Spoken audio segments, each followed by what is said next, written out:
臣此次来京，由湖南巡抚端方呈请表彰一位忠孝节烈之女，请太后恩准。今儿个咱们议的是当废科举与否，这跟忠孝节烈之女有什么关系？刚才瞿大人言道，科举倘废，人心交离。这个烈女的事迹，与人心大有干连。那你就说说吧。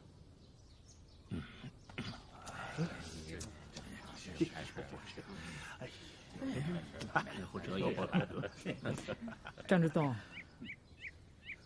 你简单点说。论曰：妇人明识远图，真心俊洁，志不可夺。为艺所高，考之徒史，亦何待而无之哉？张之洞，这满朝的文武就怕你的子曰诗云，你还是用白话说吧。太后还真是难为老臣了，老臣说不好白话。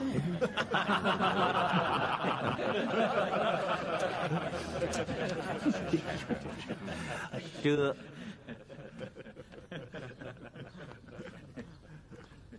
老臣请太后褒奖的这个女子，自小留学东洋，回国后正赶上太后诏奖女学，该女奋起响应，四方求助，八方募捐，却无一人资助。该女愁肠难解，愤而跳崖自裁。知东听闻此事，悲痛不已。念其忠孝节烈，他一个办心学死的，跟这个忠孝节烈有什么关系啊？大有关系。以往的忠孝节烈都是小忠小孝小节烈，这女子是为办心学而死，那才是大忠大孝大节烈。哦，那我倒是想听听了。以往的忠是把一颗心献给君主，这小女子的忠心也是献给太后的，可又深了一层，啊，叫做明知不可为而为之。这样的忠心可见日月。以往的孝说的是奉养父母，虽苦犹乐，可办心学是为我大清自强，这样的孝顺至公至大，一般风俗之孝岂可相比？以往是丈夫死了，女人自杀，那叫做节烈啊，可那是为一人而死。这女子却为办心学而死，那叫为国捐躯。太后，这样的忠孝节烈，轰轰烈烈，就是我等大丈夫也比不得。所以老臣扶为力请，以彰其志。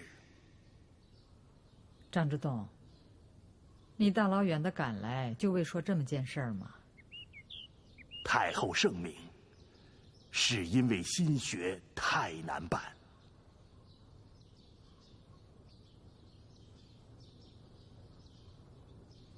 袁世凯，臣在。曲鸿基和张之洞的说法你都听见了，你又怎么说呀？臣无话可说。你连夜赶来就这么句话啊？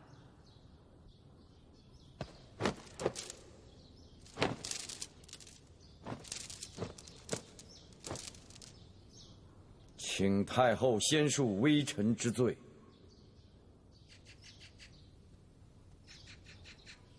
你还什么都没说呢，何罪之有啊？朝堂之上不容前手，但臣带了一个乞丐，以待臣言。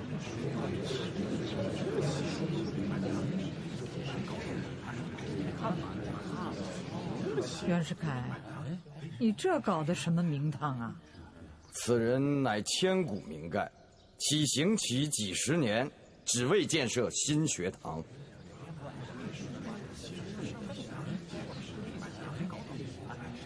那既是这么着，那倒是该召见召见啊！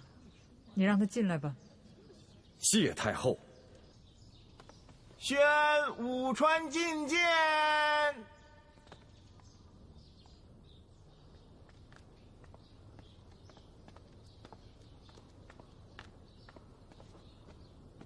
跪下。贱民吴川儿给老太后叩头。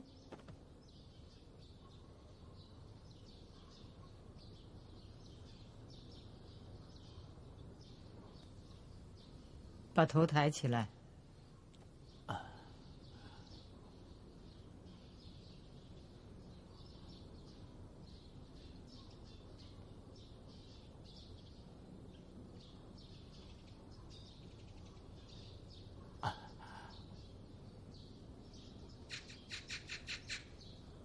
你就是那个千古名盖啊！说说，你是怎么讨饭办学堂的？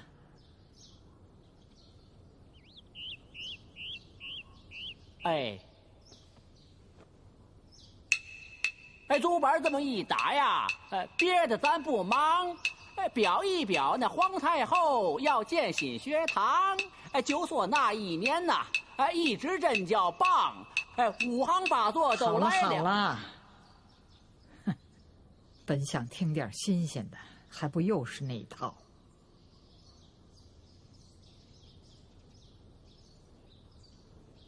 我就不信，这新学旧学，你能分得出来好坏？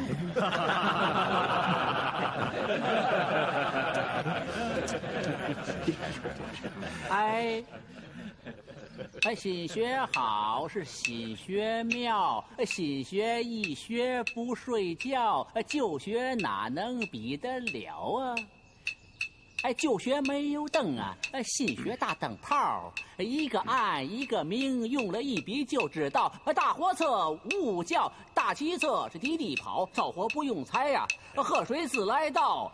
亲人远方出去了，滴哩哒啦打电报，都是因为新学好，这新学办得好。都是因为新学好，这新学办得好。您来。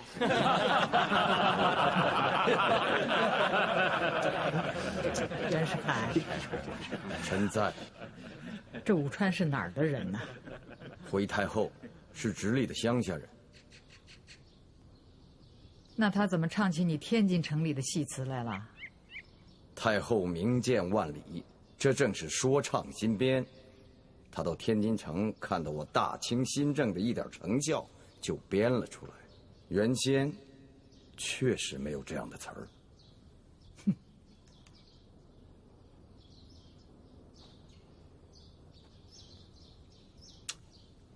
跪下。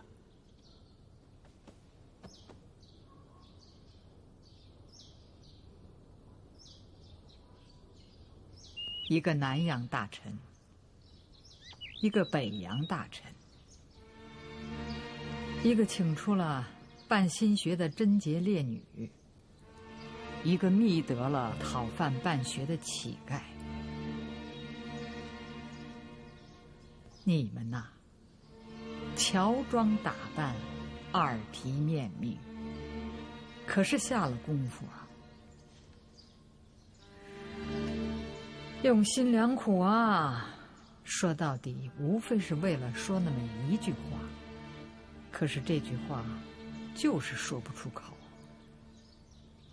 这就拐了981道弯儿，可这句话还是没说呀。好吧，这科举的好处瞿洪基都说透了，这新学的好处，张之洞和袁世凯也都说了。这两个好加起来，不是个更加好吗？这两个好加起来，竟闹得没一个好。科举好，旧车道上通着官场，学子们自然是趋之若鹜。新学也好，可是没有个实际的前途，谁还愿意上道啊？这新桃旧符，大有不同，谁还愿意舍旧迎新呢？这里边的是非啊，从我大清建同文馆的时候，60年了，没个了断。好吧，今儿个呢，咱们就一块儿了断了它。瞿洪基，臣在。新学也好，旧学也好，你说的那个纲常人伦都不能丢。以后在新学堂里，经学、理学、子曰诗云，也还是要有的，不能丢啊！丢了老祖宗会骂咱们的。这些个课程如何办？你召集学部的人，好好议出个章程来。臣领旨。张之洞，臣在。你要召显那个烈女，我准了。好好给她修个牌坊。臣领旨。举子里死了人，这是时势逼的。他要不死，我大清的新政就得死。我看死得好。奕匡，奴才在。死了的举子好好葬了，立个碑，让后人都记着。我大清的新政来之不易呀，是要用命来换的。其他的举子，如果愿意，送到京师大学堂，让他们学点新学，以堪后用。奴才领旨。那这科举，咱就把它废了。谁不同意，现在就可以说出来。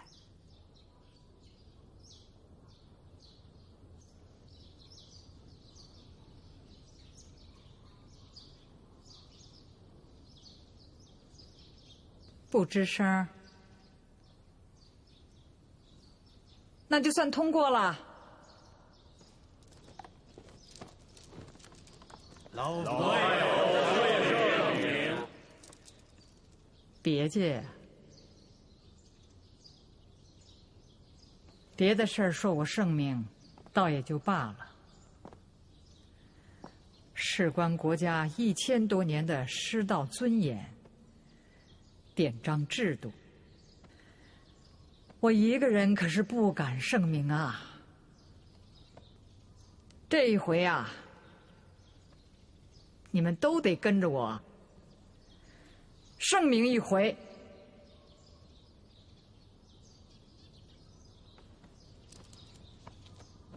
臣赞同。臣赞同。奴才赞同。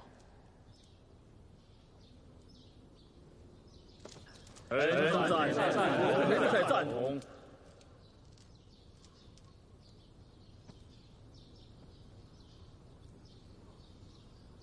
瞿洪基，你呢？臣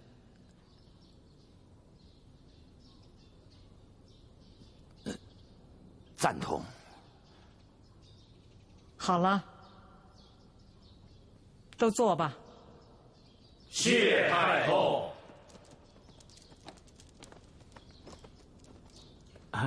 太后，差点把你给忘了。这废除科举的事儿啊，你的功劳也不小啊。我看呢，就封你个新学正吧。李莲英，这上穿黄马褂。这。哎，黄马褂，新学正，太后的赏我好珍重。穿上了它，我是没法藏也没法蹭，不敢卖也不敢送，是没法讨饭不能动。我无串活着还有嘛用啊？太后老佛爷，您再赏几个半靴的小钱儿吧。このように今は大日本帝国の力はシナ、ロシア、朝鮮にも及び今にも全世界を制覇するほどの勢いだった。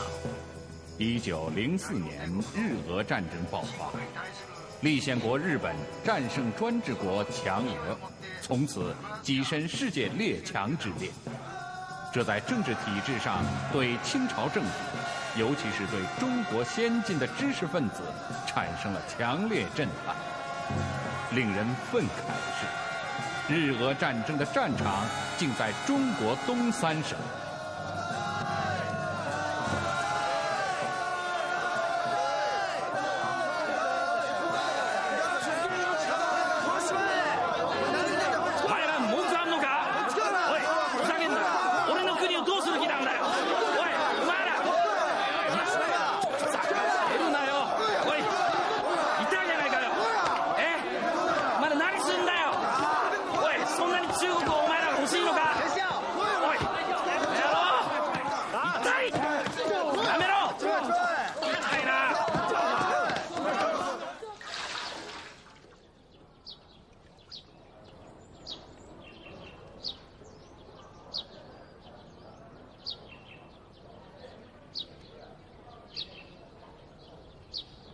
好了，杨多，你总算醒过来了。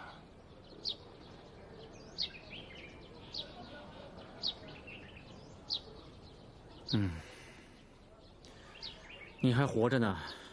你这什么话？是你把我给弄醒的，多事。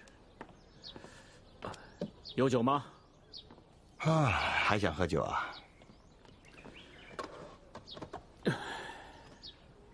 今朝有酒今朝醉。我没酒。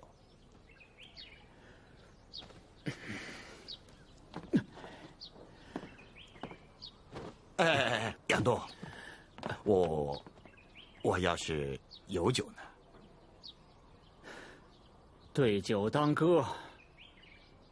好，我陪你喝酒去啊，走。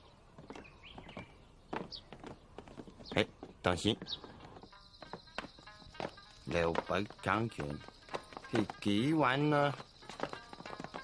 薛仁貴打咗1日團，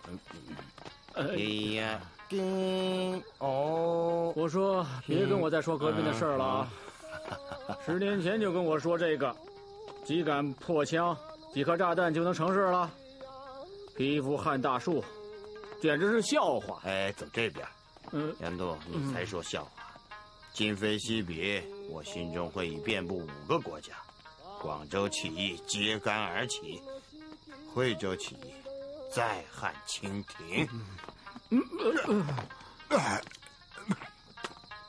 我记得你是个医生吧？废话，要不然我怎么把你救醒的？那是，救命的改革命了，治病的改杀人了。你了不起呀你！杨东，杨东，你别耍混好不好啊？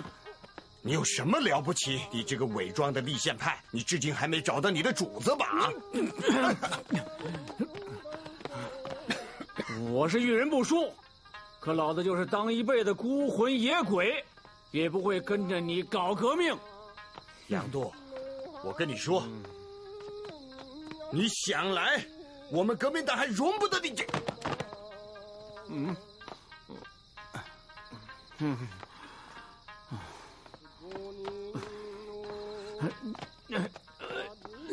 不得你这种人。没事，我好着呢。都怪我啊！咱们俩不要一见面就吵嘴。我跟你说，经过这几年的波澜，我更加认定一个真理：我们的国家要进步，就非得走共和革命的道路不可。我也跟你直说，从秦朝的陈胜吴广到大清的太平军义和团，几千年了，可总有这么一帮人，老想着把一个国家推翻了重来，动不动就砸破烂摊子，一言不合就落草为寇。到头来怎么样吗？啊，小孩子搭积木，搭了毁了搭，就算搭成了，不过改朝换代。不，我搞的革命跟过去的改朝换代那是完全不同的。中国历来的改朝换代，都是推翻一个皇帝，又冒出一个新皇帝。我要改变几千年的封建专制制度，而不是改造一个王朝。谈何容易呀！哎，你那个共和国的蓝图哪来的？美国，可人家只有100多年历史，还是个移民国家，文化是新的，从头开始搞共和没问题。咱们国家成吗？皇权统治了数千年，中国人习惯有个皇上。要想建立宪政国家，也得在皇权的地基上打夯。这是谁说的？这是不懂得世界之真文明，不知世界之真进步。我就是要挖掉几千年的封建根基。你挖，累死你！杨斗，我要你跟我一块儿挖。你休想！杨斗，你搞了半辈子宪政，可又怎么样呢？清政府也应该觉悟了。10年前甲午之战，大清败而日本胜。今日日俄战争，俄国败而日本再胜，这还不清楚吗？专制国与立宪国的战争，专制国必败，立宪国必胜。清政府再糊涂，也该实行宪政了。西子，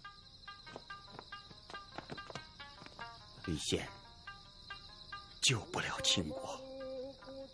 与其让清政府苟延残喘，不如促其速死。我们在新的地基上建造一个共和，跟我一块干，我求求你了。好，你我政见不同，却也不妨各行其事。均宪共和，将来无论打通哪一条路线，都比维持现状的好。我今与你约定，将来如果我的立宪救国失败，我一定放弃成见，跟着你搞共和革命。我们一言为定。一言为定。好。啊，还有，我虽不能跟着你，但我有一位同乡好友，却十分赞同你的共和革命，你不妨一见。他是谁？黄兴，字克强。他在哪儿？沈乐坂。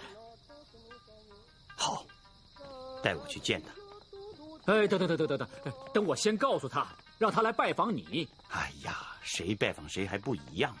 走到沈乐坂去。恭使夫人驾到。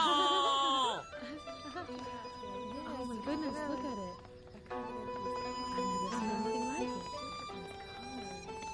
She's beautiful. Welcome. Oh my goodness. I can't believe I'm here. Empress, I've been so looking forward to this day. It's such a great pleasure to be invited to the Summer Palace and meet the great Empress Dowager. Please. 这也不光是招待你们各国公使夫人，也是为了我自个儿。人老了，也就是想能热闹热闹。No, you're not looking old at all. I was at the World Exhibition, and they had your portrait there. And it attracted all of the men's attention. They were all asking, who is this beautiful woman? And can you guess what they said when they were told? That is the Chinese Empress Dowager. 他说什么了？ They said, So she's the Queen Elizabeth of China. 哦，这可是不敢当啊 ！Please。不过提起贵国的女皇，她每天都在干什么呀？Busy. Factories, shops, kindergartens, going to charity events, inspections, photo shoots. She's in the newspapers all the time. 哦，那女皇的权力大得很嘛。It depends on how you look at it. Because it's constitutional now, so the Parliament and Prime Minister take care of the important decisions. The Queen doesn't bother. 那女皇没什么权利啊。That also depends on how you look at it. Because for the important decisions, the Prime Minister reports to the Queen. 这倒怪了。那究竟女皇是有权呢，还是无权呢 ？Beautiful Empress, your question is so sharp and so difficult for me. Perhaps I could bring you the British Charter. It's all in there. 哦，那倒不必了。So they're both constitutional countries, but it's actually the Japanese emperor who has the real power. Maybe we can speak to the Japanese minister's wife. 哈。日本公使夫人，我就看不得她那张脸。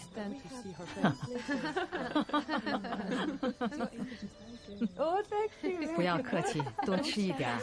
这是我宫里做的洋点心，你们觉得味道怎么样啊？Oh, these are very good, delicious. 都吃吧，吃吧，吃吧。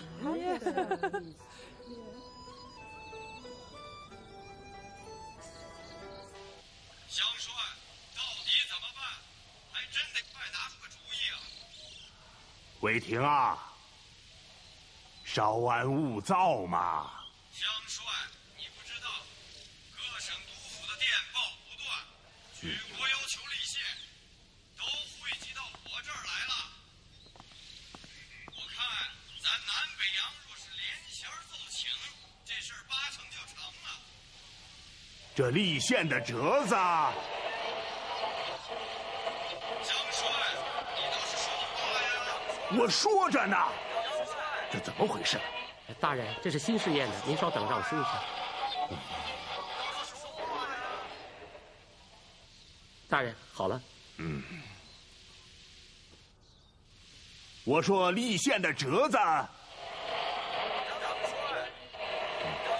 南北洋可以联名上，只说一点，立宪对我大清有利，别的先别说。这什么玩意儿？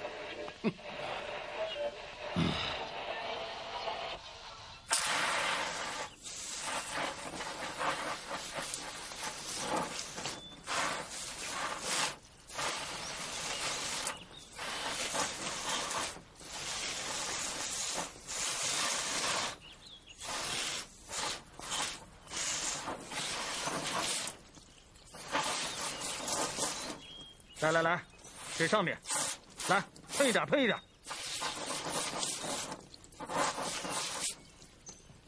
过来，这上面喷一点。啊！该死的东西！奴才该死！还不快起来！你早就该死了！你知道这是什么地方吗？这是我大清龙兴之地。太祖陵寝，要是这个地方让虫子给啃了，我就让虫子把你们都啃了。圣旨下。着郑国公载泽进京必见太后。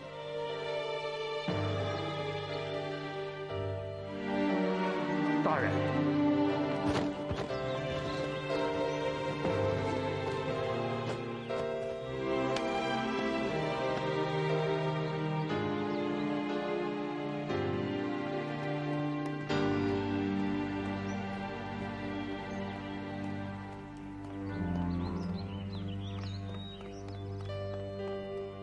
就凭你们这点水儿，还谈立宪？务帅，副台大人，这举国的报纸都在谈立宪，咱也不能不谈吧？谈，当然要谈。可你们是怎么谈的？要立宪啦，要立宪啦，要……你们是卖菜还是卖鸡蛋？光知道吆喝口号。嘘，我们湖南历来领全国风气之先，在本府台办的报纸上要谈就谈出点真章程。可你们是怎么谈的？还不如我兄弟谈得明白。拿回去看。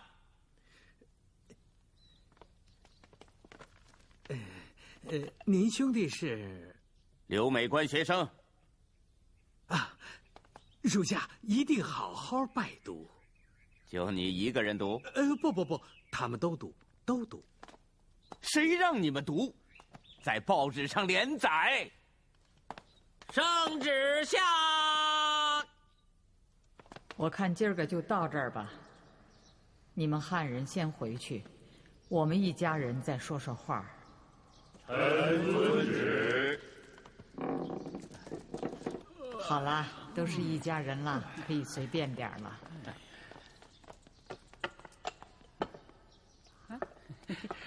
老佛爷，以后要是都这么着，那该多好啊！猴崽子，美的你！虽说是可以随便一点啊，可今儿咱们关起门来议的，却是天大的事儿。这个新政已经举行了，老佛爷，还有比这事更大的吗？奴才不明白。立宪。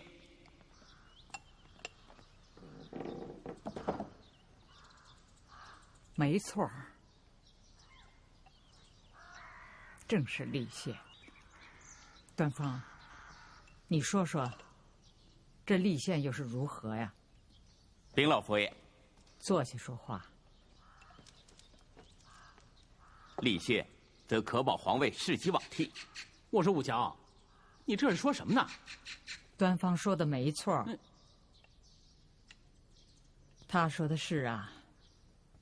这立宪呢，还是有皇上的，可这共和呢就没皇上了。君主立宪，总比共和革命的要好啊！老佛爷圣明。自日俄战争，日本胜而俄国败，立宪由于专制之说虽腾布于各国，就在不久前，俄皇已下诏实行均宪。而我大清地方官绅和士子也不断上书督府衙门，请求朝廷实行立宪。据奴才研究所得，目前以专制立国者，已是唯我大清。唯我大清又怎么着？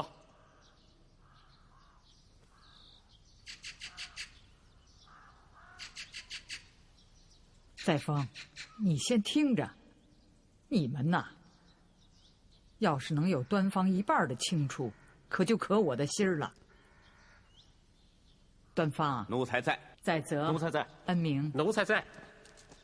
坐下，坐下，一家人不用起来。谢谢太后。你们仨呢，是我外放到外头的地方大员，这苦呢是多吃了一些，可也得到了历练。你们呢，给他们说说，这立宪的好处和坏处都是什么？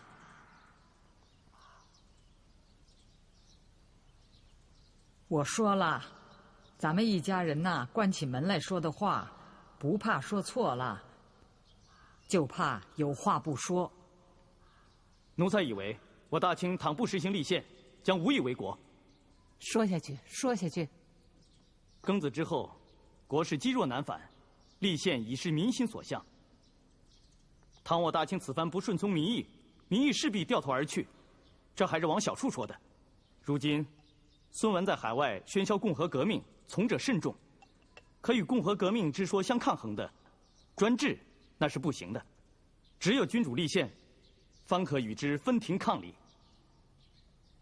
故奴才以为，我大清唯有立宪，方可存立国之本。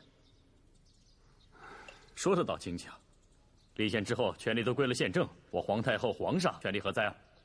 当摆设吗？载沣，要说就说点子有用的。